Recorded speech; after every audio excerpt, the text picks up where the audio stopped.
Hey guys, Jeremy and Brandon here at the Northeast Trade Show in Secaucus, New Jersey, answering your questions that you sent in. I've got Brandon, our VP of Sales here, and we're just going through the list, answering them for you.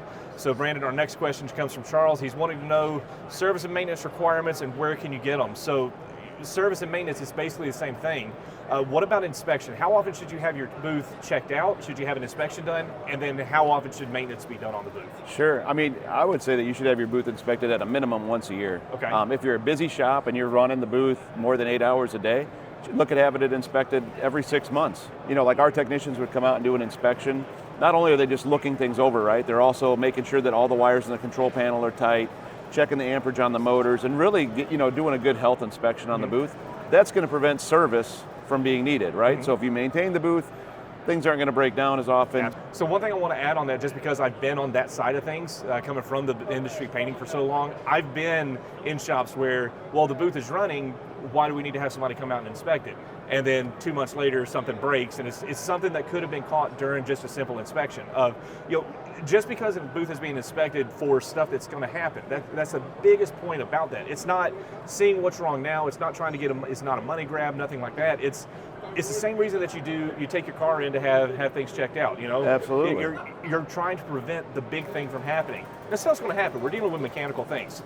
A rogue thing is going to happen. Belts break. My God, there was one situation where I had just replaced the belts on the booth. We were doing all the maintenance ourselves, and then literally like a month later, we wound up breaking the same belt as well. So it happens. It does. It absolutely happens. But what you're trying to do is avoid having that emergency downtime where all of a sudden now you're forcing all the cars through one booth if you're lucky enough to have two, or you're completely stopping production because that booth is now down. And when you think about it now, what's the actual cost of a service call to have somebody, or an inspection, to have somebody come out and just look everything over and be like, hey, this is going to be a potential problem down the road. We need to either take care of it now or schedule to have it, looked at it, again, another couple months. Because at that point, now you're not actually looking at the full cost of everything.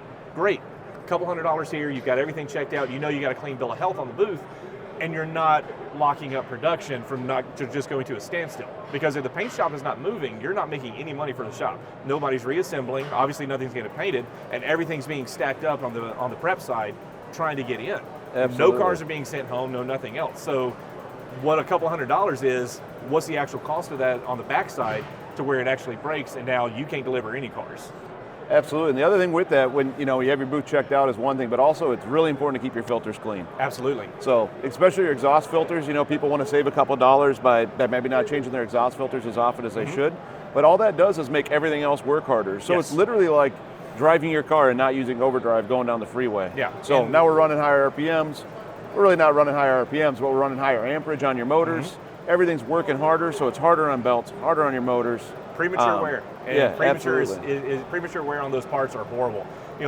Again, we'll go back to the same thing.